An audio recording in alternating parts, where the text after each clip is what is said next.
वहीं भीलवाड़ा में गाय पर हमले के मामले में आपको बता दें, लगातार हिंदू संगठनों का जो आक्रोश है वो बढ़ता हुआ दिखाई दे रहा है और प्रदर्शन के बाद में अब प्रशासन की ओर से अपराधियों पर एफआईआर दर्ज की गई है। फिलहाल ये तस्वीर भी आप यहां पर देख सकते हैं कि भीलवाड़ा में विरोध प्रदर्शन किस कदर लगातार बढ़ता जा रहा है। गाय पर यहां पर हमला किया जाता है, जिसके विरोध में हिंदू संगठन इस समय सड़कों पर उतरा हुआ है।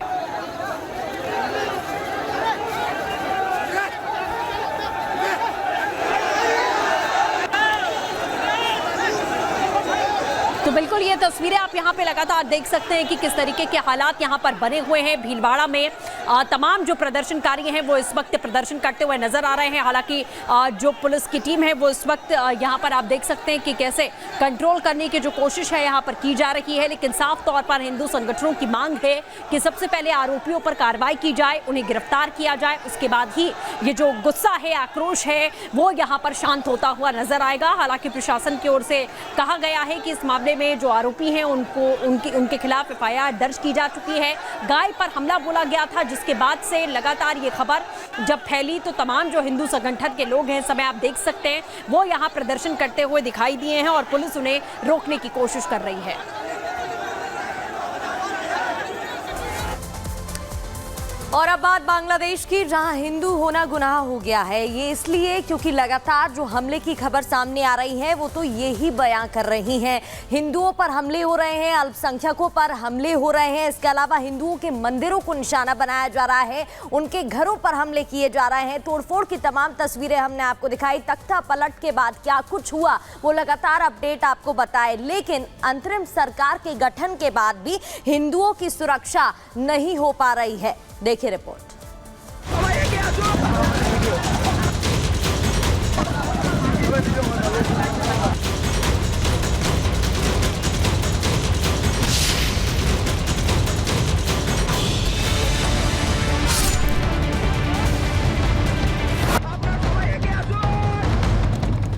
एक 140 करोड़ देशवासियों की चिंता कि वहां हिंदू, वहां के अल्पसंख्यक, उस समुदाय की सुरक्षा सुनिश्चित हो।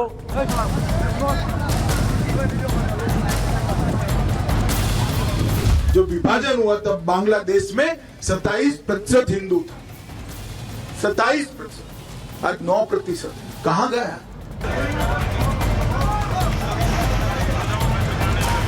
वही आगजनी, वही तोड़फोड़, वही लूटपाट, बहन और बेटियों के साथ वही अत्याचार, उसी प्रकार की त्रासदी का दृश्य आज भी हम सबके सामने है। घरों में आगजनी, मंदिरों में तोड़फोड़, दुकानों में लूटपाट। बांग्लादेश में अंतरिम सरकार बनने के बाद भी जारी हिंसा का असर सबसे ज्यादा हिंदू अल्पसंख्यकों पर हो रहा है। पूरे बांग्लादेश से हिंदुओं पर हमले और हत्याओं की तस्वीरें सामने आ रही हैं। कट्टरपंथी ताकतें चुन चुनकर हिंदू परिवारों को निशाना बना रही हैं। हिंदू महिलाओं को अगवा कर बर्बरता की जा रही है, जिसके बाद बांग्लादेश में मौजूद हिंदुओं के हालात पर भारत में भी चिंता जाहिर की जा रही है। खुद प्रधानमंत्री मोदी बांग्लादेश में हिंदुओं की सुरक्षा सुनिश्चित करने की बात कह चुके हैं। बांग्लादेश में जो कुछ भी हुआ है उसको लेकर पड़ोसी देश के नाते चिंता होना, मैं इसको समझ सकता हूं। मैं आशा करता हूं कि वहां पर हालात जल्द ही सामान्य होंगे। 140 करोड़ देशवासियों की चिंता कि वहां हिंदू, वहां के अल्पसंख्यक, उस समुदाय की सुरक्षा सुनिश्चित हो। हिंसा के साथ बांग्लादेश में कम होती हिंदू आबादी को लेकर भी भारत में चिंता है। खुद गृह मंत्री अमित शाह बांग्लादेश में हो रहे धर्म परिवर्तन पर सवाल खड़ा कर चुके हैं। जो विभाजन हुआ तब बांग्लादेश में 27% हिंदू था, 27%, आज 9% है। कहां गया? जबरन धर्म परिवर्तन कराया गया है। 27% हिंदू था, या तो वो यहां आए, शरण में आए, या धर्म परिवर्तन कर, क्या उनको अपनी इच्छा के अनुसार अपने धर्मों में जीने का अधिकार नहीं है क्या? यूपी के सीएम योगी आदित्यनाथ भी बांग्लादेश में हिंदुओं पर हो रहे अत्याचार पर कह चुके हैं कि जो 1947 में हुआ वही आज देखने को मिल रहा है, लेकिन दुनिया का मुंह सिला हुआ है। उस समय 10 लाख हिंदू एक साथ काटे गए थे, हिंदू सिख सभी थे, एक साथ काटे गए थे। और आज भी वही आगजनी, वही तोड़फोड़, वही लूटपाट, बहन और बेटियों के साथ वही अत्याचार, उसी प्रकार की त्रासदी का दृश्य आज भी हम सबके सामने है।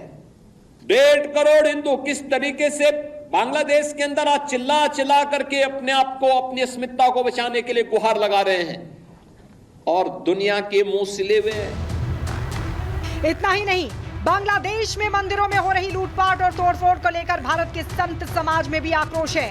हिंदू परिवारों पर किए जा रहे जुल्म के खिलाफ कठोर कार्रवाई की मांग की जा रही है। बांग्लादेश में हिंदुओं पर भारी अत्याचार हो रहे हैं। वहाँ हिंदुओं के घर उजाड़ दिए गए, उनके घरों में आग लगा दी गई। मानवाधिकार संगठनों को आगे आना चाहिए। संयुक्त राष्ट्र संघ, मानवाधिकार परिषद और संयुक्त राष्ट्र संघ से मैं अपील करता हूं कि वो हिंदुओं की रक्षा के लिए, उनके अधिकारों के रक्षण के लिए एक स्वर पैदा करें। किसी प्रकार से अगर इस प्रकार से अत्याचार होता है और उनकी सुरक्षा नहीं दी जाती है तो उसके अंतर्राष्ट्रीय स्तर पर उसकी आवाज़ उठाने की आवश्यकता है। हमें हिंदुओं की रक्षा वहाँ किसी भी तरीके से करनी हो। और हजारों लाखों की संख्या में बांग्लादेश में हिंदू प्रभावित हो रहे हैं। उनकी बहू बेटियों को सरेआम बाप के सामने बेटी के रेप हो रहे हैं। आप अब देखिए, नौकरी की वो हो गई कि नौकरी उन्हें सरकारी छोड़ना पड़ेगा। तो ये तो बहुत ही अन्याय है, बहुत दुर्भाग्यपूर्ण है। हम इसकी घोर निंदा करते हैं।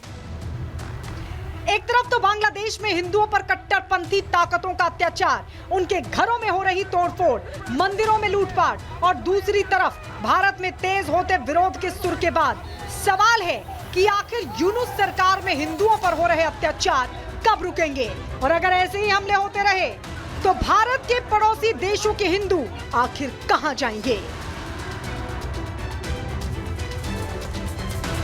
Bureau report, Republic Bharat. कट्टरपंथियों ने हिंदुओं के घर जला दिए। क्या कुछ वहां पर हो रहा है, पॉइंटर्स के जरिए आपको ये भी बता देते हैं। हिंदुओं की हत्या की जा रही है। इसके अलावा मंदिरों में तोड़फोड़ की गई थी, घरों में आगजनी की घटना को अंजाम दिया गया था। इतना ही नहीं, दुकानों में लूटपाट की वारदात को अंजाम दिया गया। हिंदुओं की हत्या का मामला भी सामने आया था, किस तरीके से उनकी जान ले ली गई थी, नौकरियों पर संकट खड़ा हो गया था और महिलाओं से छेड़खानी भी की गई थी। तो अत्याचार लगातार बांग्लादेश में हिंदुओं पर हो रहा है, जिससे बड़ा खतरा हिंदुओं पर मंडराता हुआ दिख रहा है। 70 सालों से हिंदुओं पर यह अत्याचार लगातार चल रहा है। तेजी से इसकी वजह से जो आबादी है हिंदुओं की वो घटी है। हर साल 2 लाख से ज्यादा हिंदू जो है वो अपने घर छोड़ने के लिए मजबूर हैं। 50 सालों में 1 करोड़ से ज्यादा हिंदुओं ने बांग्लादेश को छोड़ दिया है। हिंदुओं की 26 लाख एकड़ भूमि का अधिग्रहण किया गया है। वहीं जमीन छीनने से 12 लाख परिवार इसके लिए प्रभावित हुए हैं। जमीन छीनने की वजह से उनके पास किसी भी तरह से रहने के लिए जगह तक नहीं बची है।